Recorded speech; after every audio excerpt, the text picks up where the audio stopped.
This is Audible. Chapter 9. Adaptation. Must be survival-driven to preserve habitats and biodiversity. Single-cellular life may well pervade the universe, some scientists think. And for billions of years, it was the predominant life form on Earth. Earth is the only planet we know of in the entire galaxy, probably even the universe, that has been terraformed for the evolution and survival of complex animal and intelligent species life. It took well over 3.5 billion years before complex animal life appeared, and almost another 500 million before intelligent species emerged. But one shouldn't take Earth's early, tiny inhabitants for granted, as they are believed to have engaged in planetary re-engineering at a scale far, far beyond the capabilities of modern Homo sapiens today, and perhaps for millennia to come. During the first 3 billion years, single-cellular organisms, or prokaryotic bacteria, were hard at work using sunlight, water, and carbon dioxide to terraform the Earth by generating atmospheric oxygen, thus paving the way for the emergence of complex animal life.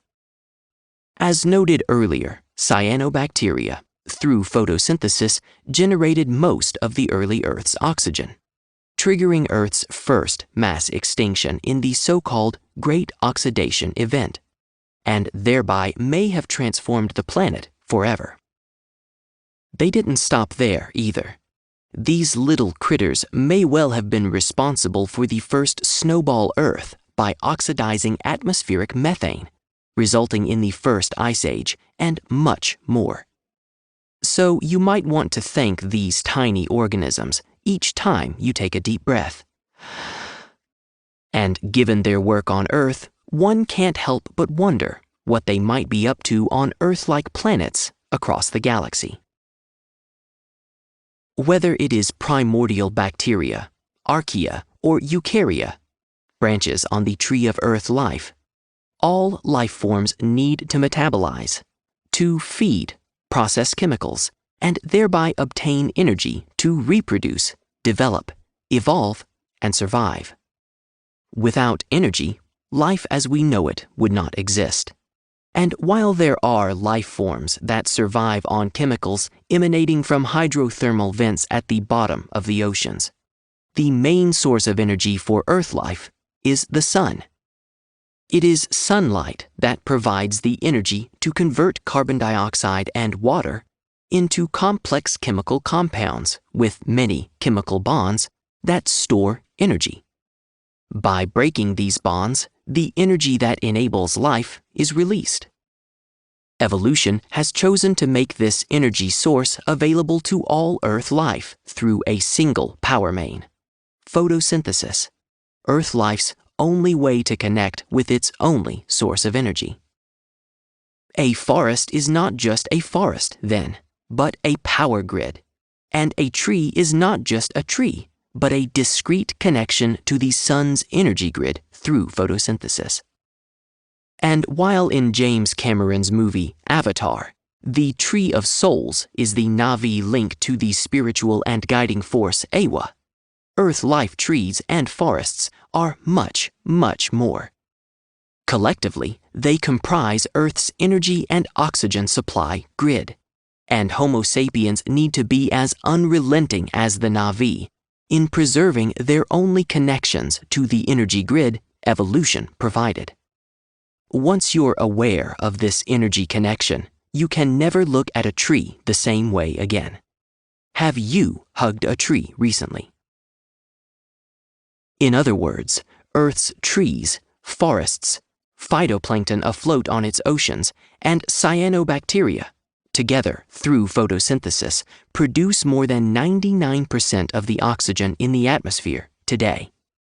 Without them, not only would there not be enough oxygen to sustain aerobic complex animal and intelligent species life, such as Homo sapiens, but equally important, and one doesn't get to pick one's poison in this case, Earth life would have no way to access the sun's energy.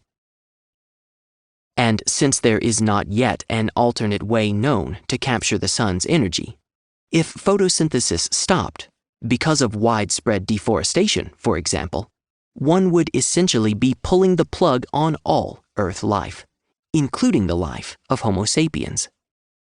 Already, more than 50% of Earth's trees have been lost since humans first started cutting them down. And NASA predicts that if current deforestation rates continue, the world's rainforests will be completely wiped out in another century. Imagine evolution posting a pair of blindingly bright, flashing red "Do Not Destroy" signs. They would, without a doubt, be posted around forests, on trees, and on cyanobacteria and phytoplankton communities. From the loftiest species to the humblest, from Homo sapiens to dung beetles, most Earth life has obtained energy by feeding on plants, or the herbivores that feed on those plants, food that is ultimately derived from the sun through photosynthesis. All Earth life must evolve in and adapt to a photosynthesis-capable habitat that enables it to access the energy and oxygen it must have to survive.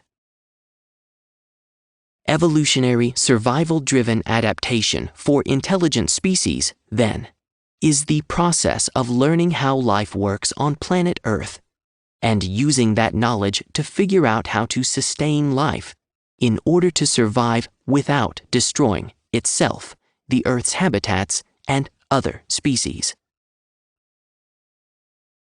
As depicted in the diagram above, adaptation is the first in a set of inexorable evolutionary survival patterns: adapt, innovate, mature, migrate, survive, or go extinct, that all non-intelligent species automatically and instinctively follow, because they evolved in an a priori state of evolutionary maturity, already programmed that way, but that all intelligent species, like Homo sapiens, must learn just to survive. These patterns form an indispensable, repeating set all species follow to survive. When followed, these evolutionary species survival patterns will enable an intelligent species to attain evolutionary maturity, survival beyond the point of self-extinction.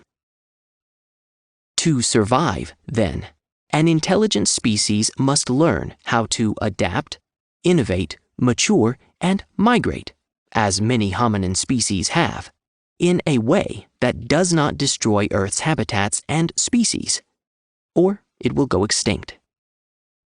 This chapter examines how our forebears and modern Homo sapiens have chosen to execute the first among the evolutionary survival patterns: adaptation.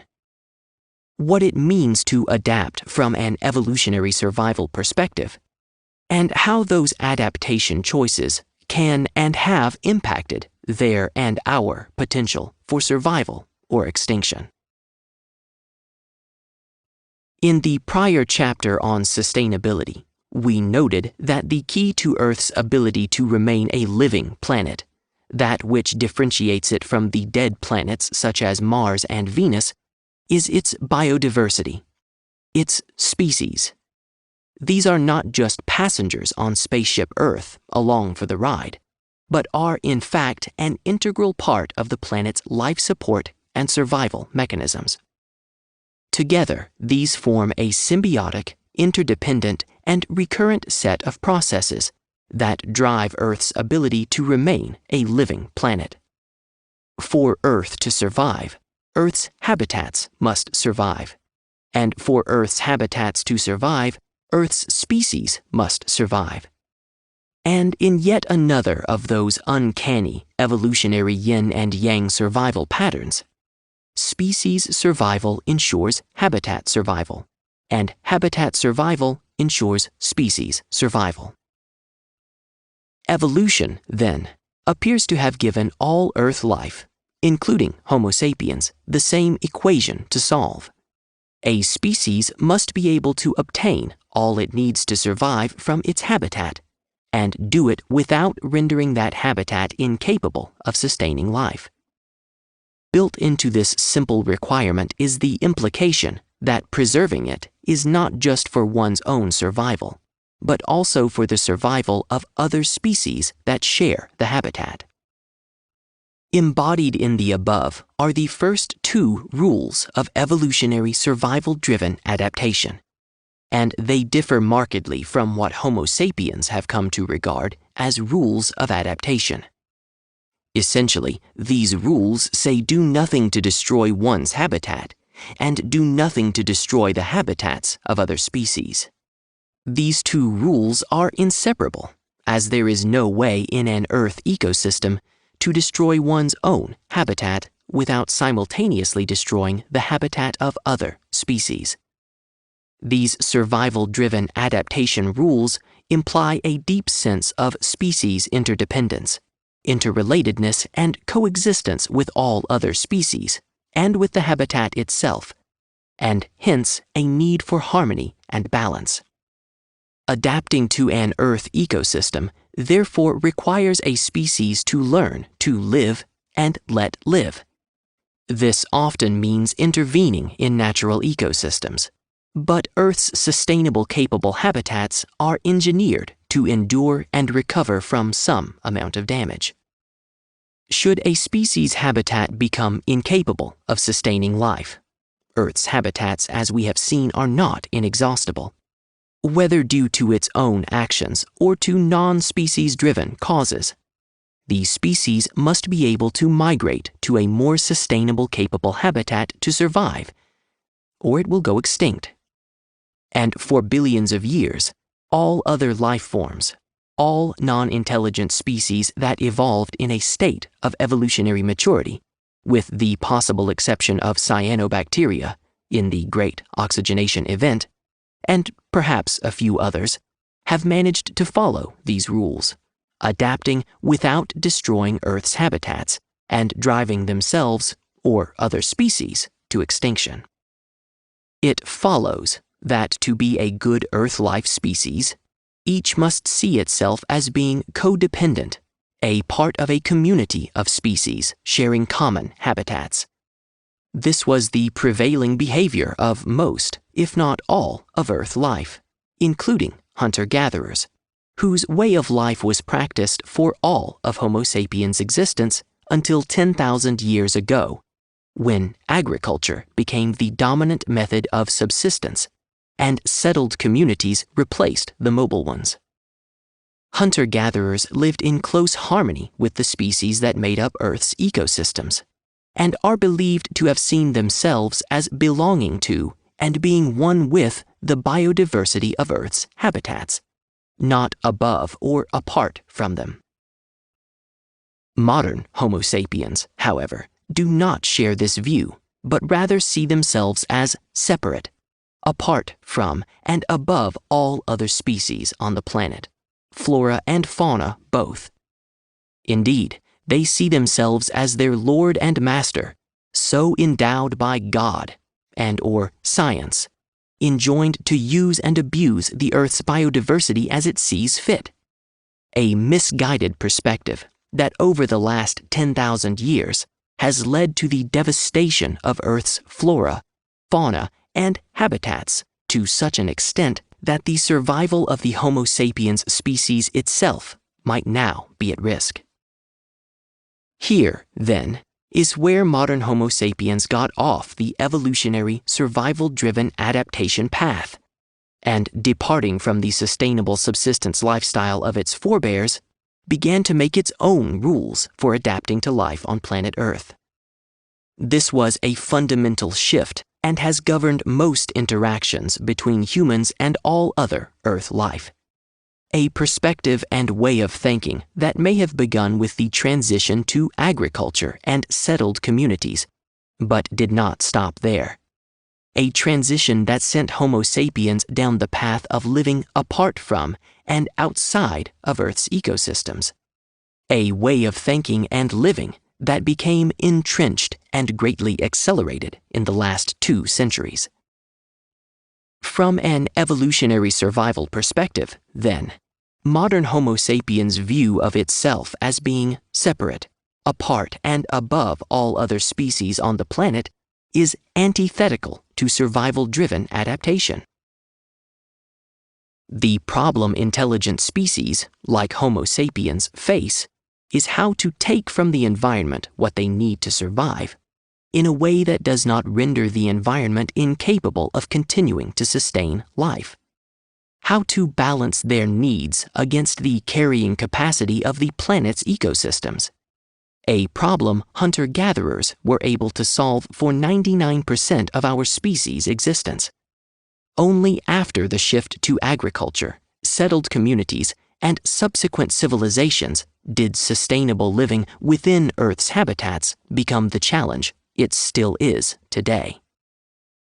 Once Homo sapiens adapted agriculture as its primary way to make a living, it began to live outside of Earth's ecosystems.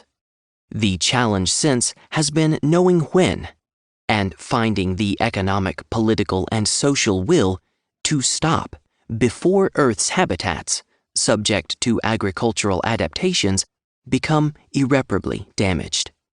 But the more complex Homo sapiens civilizations and accompanying adaptation strategies grew, the less capable it was of stopping or finding the will to restrain itself, especially in the last 2 centuries, when it turned that decision over to the blind and mindless forces of the market economy, embodied most purely in multinational corporations.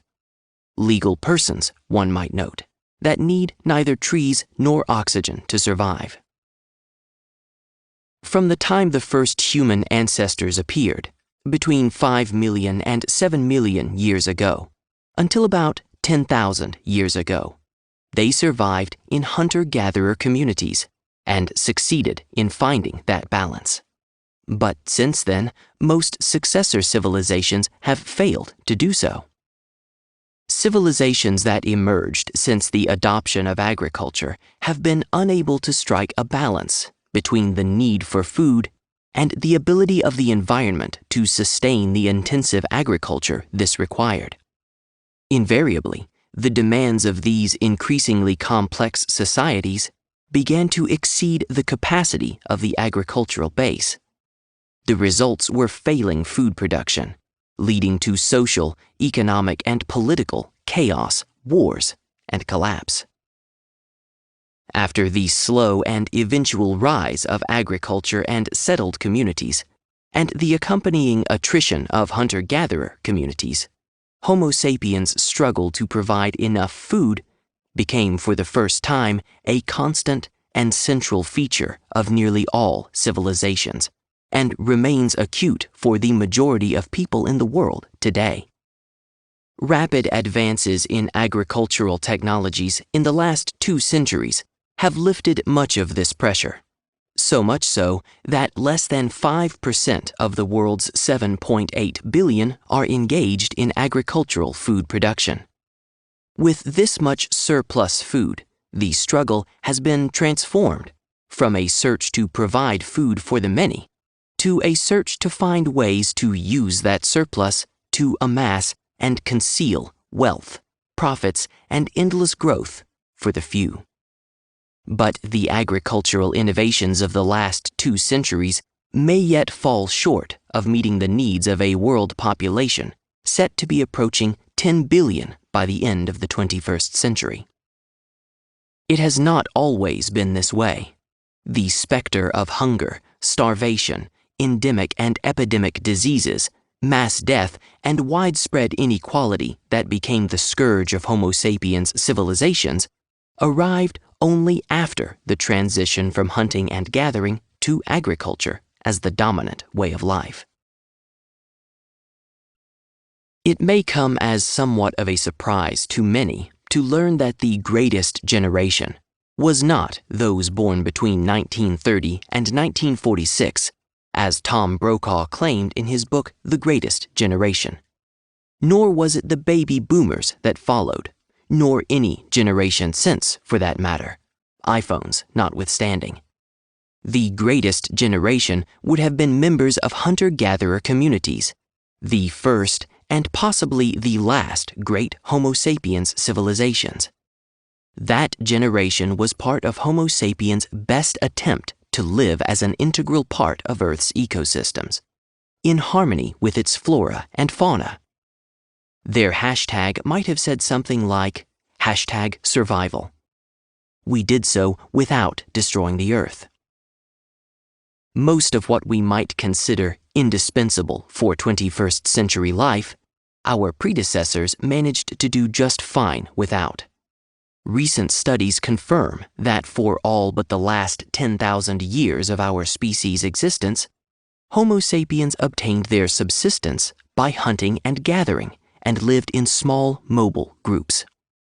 Their simpler way of life was the most successful and flexible adopted by our species. Theirs was a way of life that caused the least damage to the Earth's natural ecosystems and sustained our species' migration across the globe to survive. It was hunter-gatherer Homo sapiens who became the first Earth life species to dominate and exploit every terrestrial ecosystem. And they did so in a comparatively sustainable manner, and for the most part without destroying too much of the Earth's habitats and biodiversity. Hunting and gathering was a highly stable and very long-lasting way of life, and for hundreds of thousands of years, until about 10,000 years ago, when this subsistence method began to change, it was the only way Homo sapiens were able to extract the necessary sustenance from the environment. Theirs was a nutritionally adequate diet, selected from a wide range of food sources, and they survived with only a handful of goods.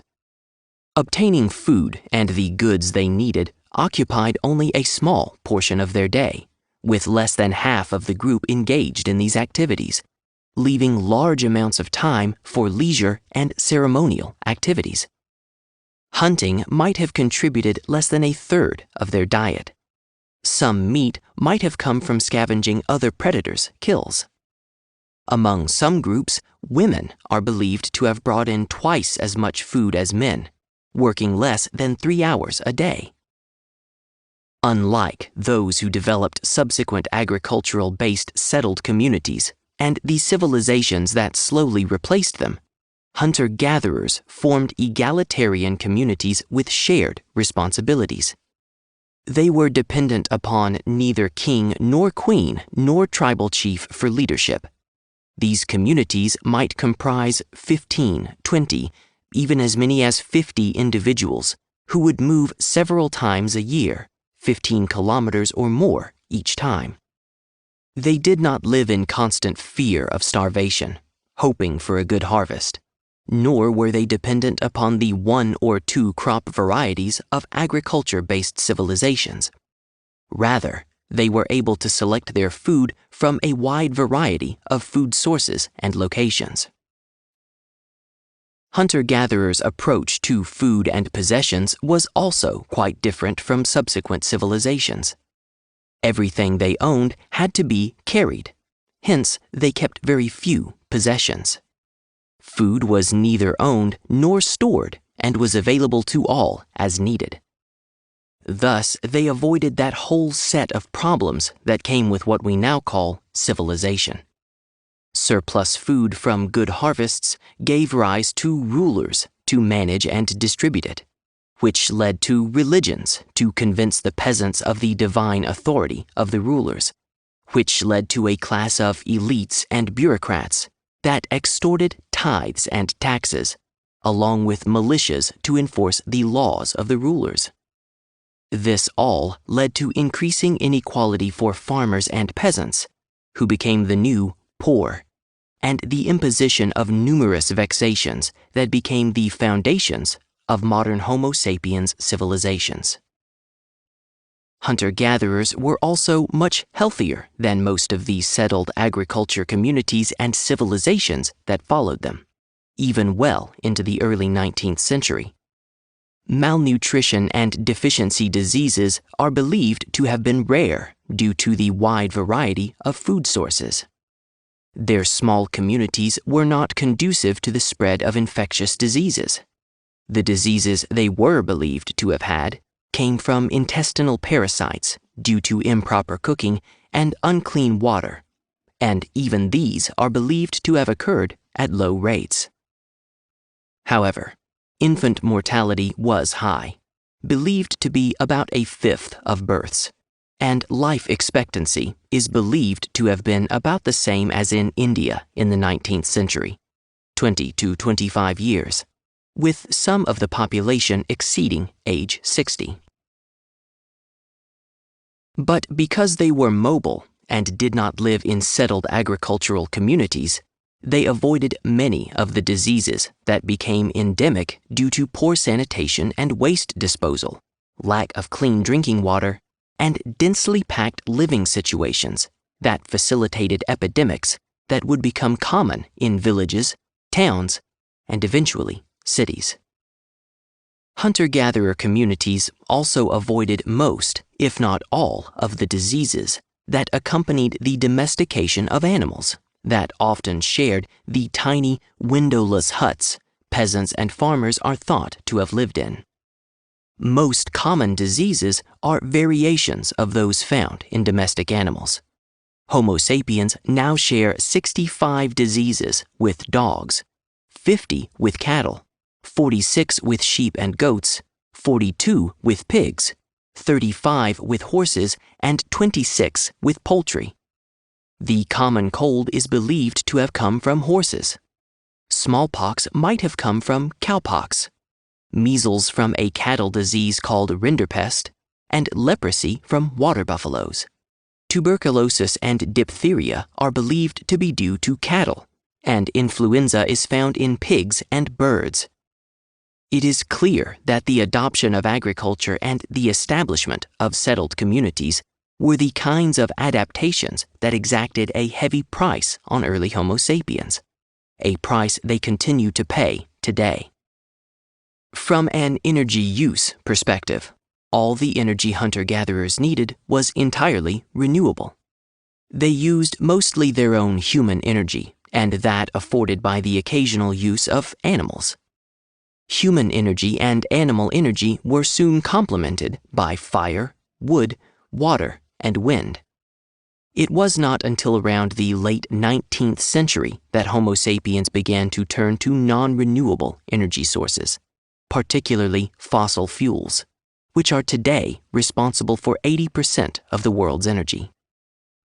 Just as agriculture and the establishment of communities and civilizations that subjected populations to innumerable diseases, and a life spent in constant fear of starvation well into the late 19th century, and which still persist in many undeveloped parts of the world in the 21st century, the use of fossil fuels, coal, oil, and natural gas, has turned out to be another adaptation that has brought, in its wake, seemingly irreparable harm to our species and the environment. Fossil fuels brought the global warming that now threatens not merely the spread of more animal-originated pandemics, as prior adaptations did, but, unless a solution can be found in time, something much worse: potential collapse of world civilization, if not extinction of our species. Finally, as seen in the chapter on climate change, our hunter-gatherer forebears evolved and survived a time of many glacial and interglacial cooling and warming periods. Many earlier hominin species in the long line of the genus Homo evolved, added their distinctiveness, and went extinct, some, like Neanderthals, as recently as 30,000 years ago. Their way of life enabled them to adapt, endure, and survive some of Earth's worst climate change events for hundreds of thousands of years, and may well have positioned them to deal with and survive climate change better than 21st century Homo sapiens appear to be today. The hunter-gatherer way they pioneered began to come to an end some 10,000 years ago, and with it, perhaps the last best hope for our species to survive and coexist with Earth's habitats and biodiversity. In hindsight, hunter-gatherers may well have been pushed into farming, as more and more groups began to settle and more land became dedicated to agriculture. Today, the hunter-gatherer way of life is severely restricted. Just a handful of groups persist, including the Bushmen in Southwest Africa, the Hadza in East Africa, a few groups in India and Southeast Asia, some Aborigines in Australia, some Inuit in the Arctic, and native inhabitants of the tropical forests in South America. If hunting and gathering can be regarded as Homo sapiens' first adaptation to surviving on planet Earth, then the shift to agriculture must be seen as the second.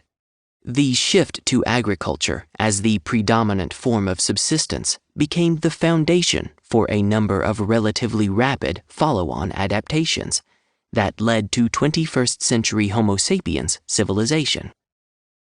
It was at first slow and gradual, and may have begun as long ago as 18,000 BCE. Agriculture was independently adopted in different parts of the globe and at different times, with Southwest Asia becoming the first region where Homo sapiens began to derive its subsistence entirely from farming, followed by China and parts of Central and South America. It is believed that most major crops and farm animals across the world had been domesticated by 2000 BCE. No one knows for sure exactly how and precisely when mobile hunter-gatherer communities became settled communities. They may have gradually become settled, partially at first, then slowly over thousands of years. As more and more people were able to find and grow enough food in small areas, they became increasingly less mobile. With settled communities came increased population numbers, and as their numbers grew, it became harder and harder over time to eke out a living in their regions. Pressure to split up and spread apart and/or adopt more intensive farming techniques increased.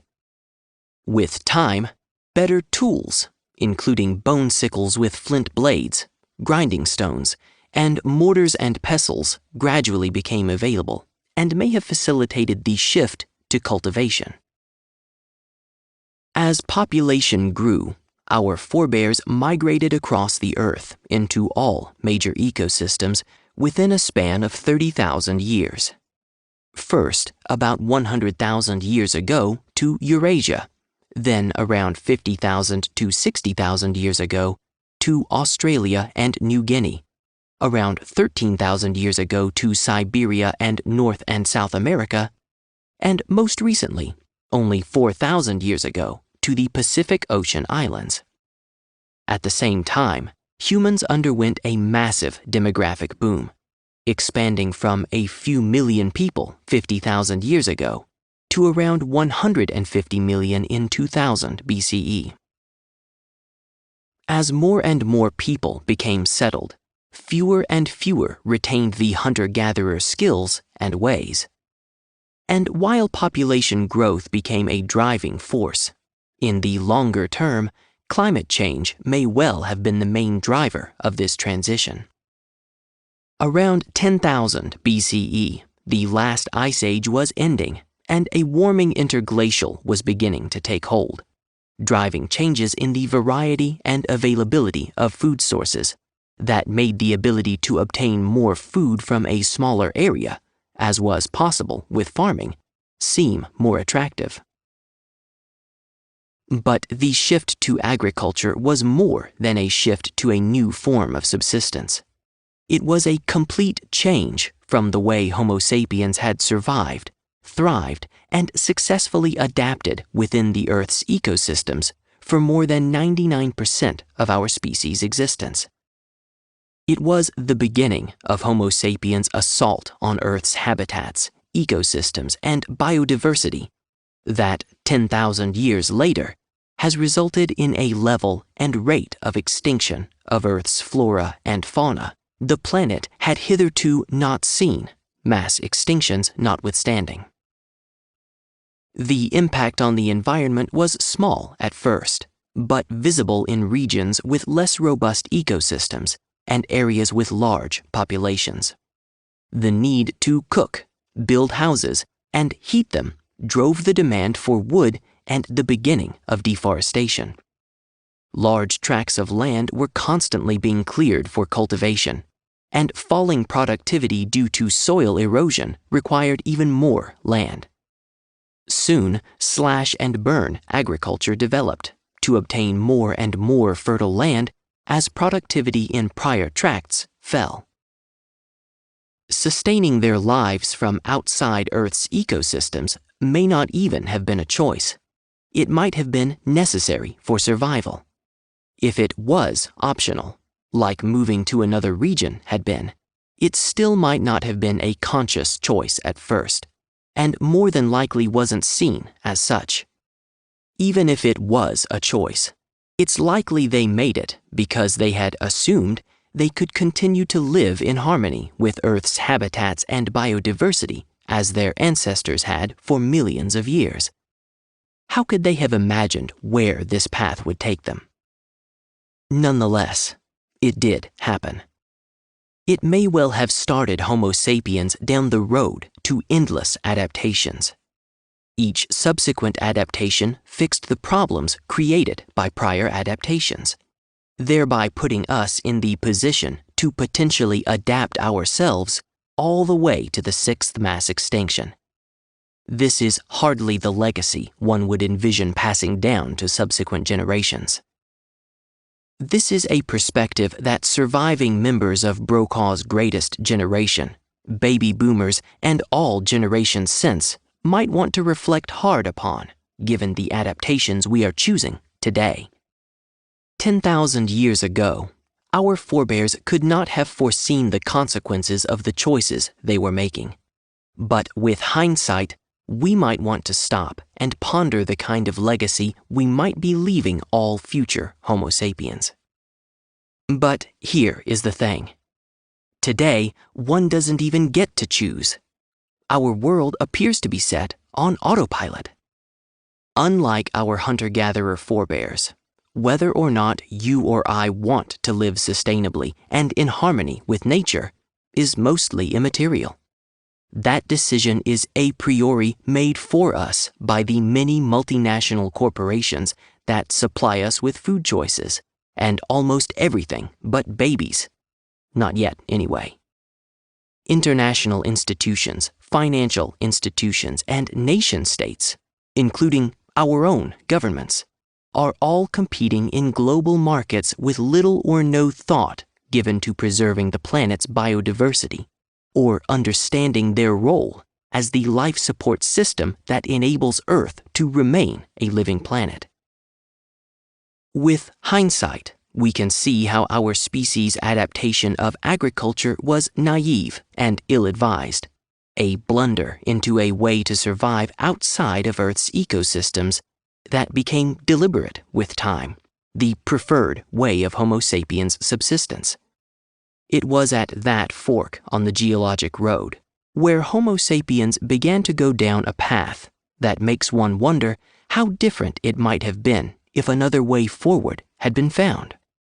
That, in turn, makes one wonder how much of an accident of history it was, in light of the role climate change has played in this particular transition, and in shaping the destiny of our species, a topic we will explore later. Whereas all other species remained faithful to the rules of survival-driven adaptation, content to adapt and live within Earth's ecosystems, Homo sapiens developed an artificial habitat that involved clearing land, severing natural nutrient cycles, and thereby cannibalizing the ecosystem, and replacing its natural variety and permanent ground cover with a small number of crops and animals. This left much of the soil unused and exposed to increased heat, rain, and wind that resulted in increased soil erosion, which, in turn, led to two other adaptations: the use of fertilizers to maintain soil productivity, and irrigation to water the soil. Once again, seemingly complementary, some might even say common sense, adaptations needed to fix unforeseen failings in prior adaptations were to become the beginning of yet another journey, one that would help for a while, but would in the end hurt for far longer. Intense irrigation soon led to increasingly higher water tables, causing waterlogging of the soil, altering the mineral content and increasing the salt content. In lower altitudes, this can render the soil completely unusable for agricultural purposes. Such fields would have needed to be abandoned for extended periods before they could be returned to agricultural production, driving the need for more and more arable land and the clearing of more and more forests. In some regions, barely 1,000 years after the widespread emergence of settled farming communities, it became necessary to abandon whole villages due to soil erosion caused by deforestation. Today, much of the food chain has been contaminated with chemical fertilizers, insecticides, and herbicides, resulting in, among other things, as much as 75% of the planet's pollinators being wiped out by insecticides. Nitrogen and phosphorus-rich agricultural runoff is causing dead zones in the planet's marine ecosystems, areas where the oxygen in the water has been depleted by accelerated algae growth, which then blocks the sunlight, making it impossible for aquatic life to survive. The largest dead zone in the United States, about 7,829 square miles, is in the Gulf of Mexico and occurs every summer as a result of nutrient pollution from the Mississippi River Basin. Today, manure, excess fertilizer applied to crops and fields, and soil erosion make agriculture one of the largest sources of nitrogen and phosphorus pollution. Today, too, scientists report that irrigation is used across 20% of global cropland, producing about 40% of global food production, while rain-watered areas serve 80% and produce nearly 60% of global food. But researchers warn that the more irrigation is used to increase food production, the more saline soils become. According to a report by the U.S. Department of Agriculture, concern is mounting about the sustainability of irrigated agriculture, and suggests crop yield reductions due to salinity occur on an estimated 30% of all 56 million acres of U.S. irrigated land. In many countries, irrigated agriculture has caused waterlogging, salinization, and depletion and pollution of water supplies. The UN warns that the 70% food production increases needed to feed the world by 2050 is unlikely given the increasing cropland salinity due to poor irrigation practices and sea level rise. The great challenge of the century may well be to find ways to use less water, to manage it better, and to grow food without turning the soil into salt. Thus, from their humble beginnings, fertilizers, which began as simple manure, and irrigation have become the scourge of almost every ecosystem on the planet. The creation of artificial environments to continuously grow more food for a continuously increasing population has created a death spiral that now seems almost impossible to alter. Some in agribusinesses may not want to, but it's not too late to remember that these adaptations became necessary only when Homo sapiens began to live outside of the planet's nutrient-rich and naturally irrigated ecosystems. Hunter-gatherers who lived within the planet's ecosystems for millions of years apparently had no need for either. The shift to agriculture engendered numerous adaptations. In fact, this change in the method of subsistence completely rearranged the lifestyle of hunter-gatherers. and laid the foundation for what would afterward be called civilization. For the first time, a once proud, economically self-sufficient, egalitarian, comparatively healthy, free, and independent mobile community, leading an open lifestyle with allegiance to no one, would discover that the transition they were undergoing required them to adapt to a new and very different reality.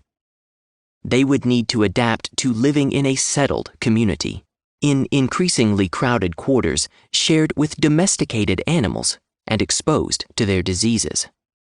They would need to adapt to economic insecurity due to a reduced number of food sources and the risk of crop failure. And eventually, they would need to surrender even their freedom and independence in exchange for allegiance to a ruler of some sort, a chief or distant king or queen, and later priests and an ever-increasing retinue of bureaucrats and craftspeople who lived off the surplus of their harvest, and in time would take this surplus by force. In the words of Clive Ponting in his book, A New Green History of the World, human history over the last 8,000 years has been about the acquisition and distribution of this surplus, and the uses to which it has been put became the foundation of all later social and political change. The ability to support non-farmers made possible all subsequent cultural and scientific advances. The emergence of religions and the ability for rulers to forcibly compel compliance, and slavery, and engage in warfare. Acquisition and distribution of surplus became the foundation of some of the earliest civilizations that arose in Mesopotamia, Egypt, China, and India, to mention a few. According to Ponting, in these early civilizations, most people became peasants, landless laborers and/or slaves, subject to extensive expropriation of their food, forced labor and warfare, living constantly on the margin of subsistence, suffering hunger and the ever-present threat of famine. This became and remained the way of life for thousands of years. Hunter-gatherers could not have imagined what they were getting themselves into. During the long transition to widespread adoption, as they began to realize all the extra work and effort that came with farming, as well as the loss of freedom and economic independence, why did agriculture take hold? What would have driven an otherwise free people to take this path? Anthropologist Mark Cohen, in his book The Food Crisis in Prehistory, claimed it might have been due to a food crisis resulting from the extermination of megafauna, such as the woolly mammoth and the American bison. In most places around the planet, megafauna extinctions occurred shortly after the arrival of our forebears. On finding fresh hunting grounds, our ancestors encountered animals with no experience of human predators. Like the ultimate invasive species, we quickly obliterated species that didn't know how to stay out of our way. Cohen believes mass extinction of these large animals, a primary subsistence source, may have forced our early forebears to change their social organization wherever they could find fertile soil, water, suitable climate, and animals that were easily domesticated. If indeed climate change and a rapid increase in population created a food crisis that led to the extinction of much of Earth's megafauna as our forebears migrated across the planet, was their extinction inevitable? Was this behavior a one-off, the aberrant result of a desperate species driven by the need for food? Far from being a one-off, Homo sapiens' history shows a penchant for hunting species to near extinction, stopping only when there are so few left it is no longer worth the effort or cost of pursuing them.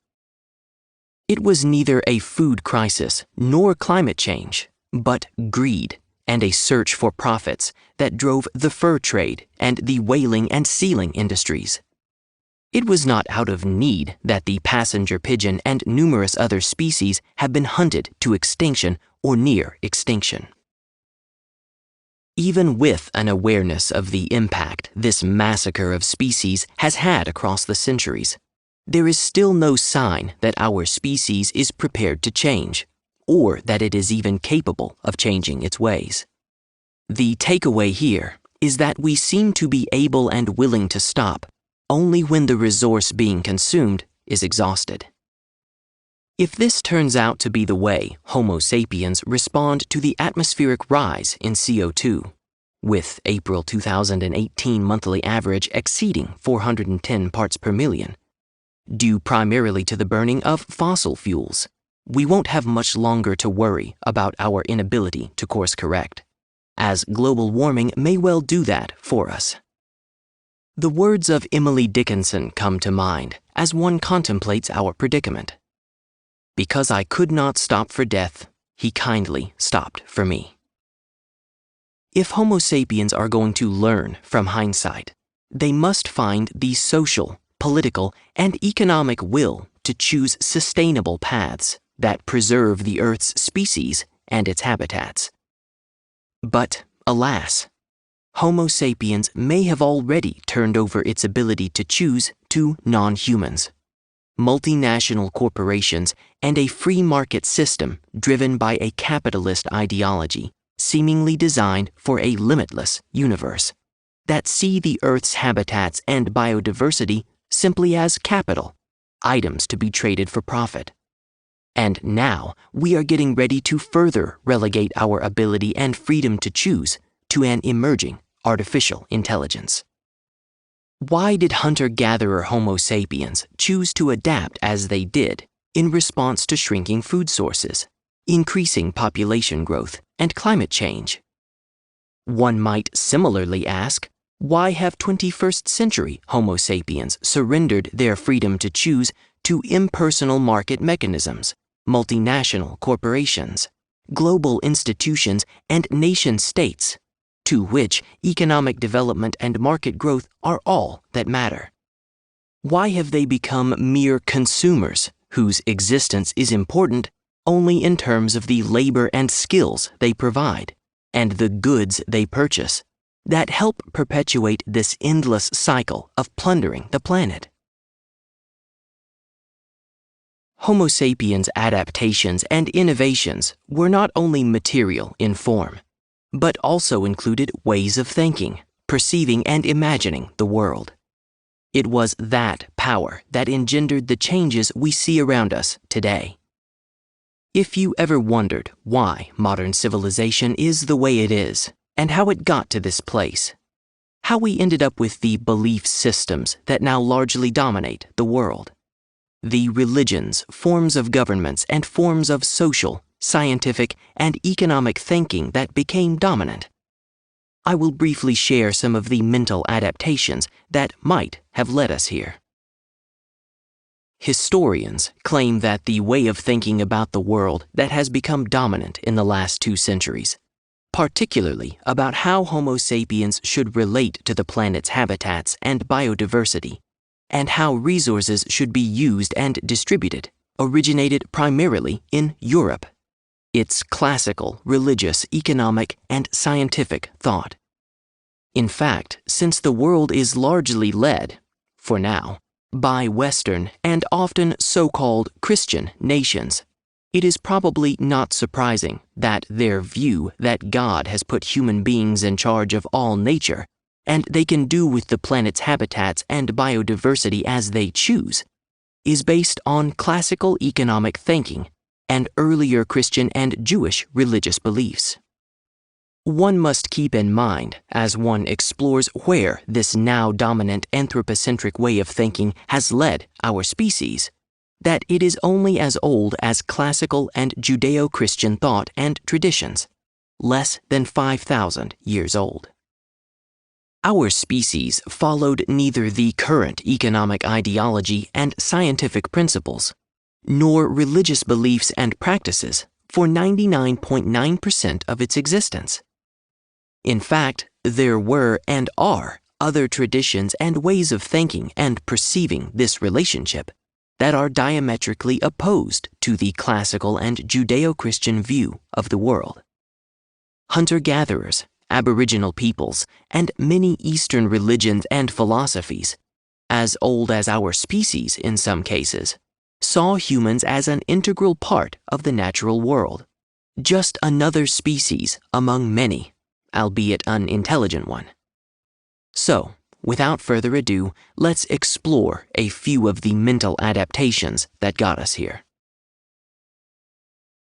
If one starts off believing, as Ponting notes in A New Green History of the World, what the Christian Bible claims in Psalm 115, "The heavens are the Lord's, but the earth he has given to the sons of men," or in Psalm 8, "Thou hast given man dominion over the work of thy hands," it should come as no surprise that early and medieval Christians accepted that their God had given humans the right to exploit plants, animals, and the whole world for their benefit.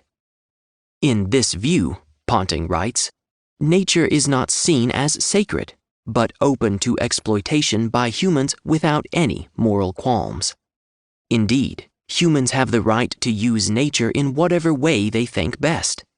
Interventions and modifications to the natural world, such as by extending cultivated areas, deforestation, and driving species to extinction and appropriating the planet's resources, were readily interpreted as taking part in God's plan to improve upon creation. Ponting notes that this belief system produced a highly anthropocentric view of the world and had an enduring impact on later European thought. From such views, it was easy to conclude that humans, the only creatures with a soul and a life after death, according to Christian belief, enjoyed a wholly different status from other animals, and it was a small and logical step, therefore, to welcome greater control over the natural world and to believe that this would be pleasing to God. On top of this religious ideology, modern secular writers added their views. René Descartes claimed that he did not recognize any difference between machines and animals were therefore machines. Francis Bacon wrote, "Let humans recover that right over nature to restore the dominion over the world that had been lost with the fall of Adam and Eve in the Garden of Eden." And Sir Isaac Newton saw the world as a giant clockwork wound up by God, where the entrepreneur, merchant, industrialist, and scientist become God's counterpart, skilled technicians who use the mechanical laws and principles that operate the universe to assemble the stuff of nature.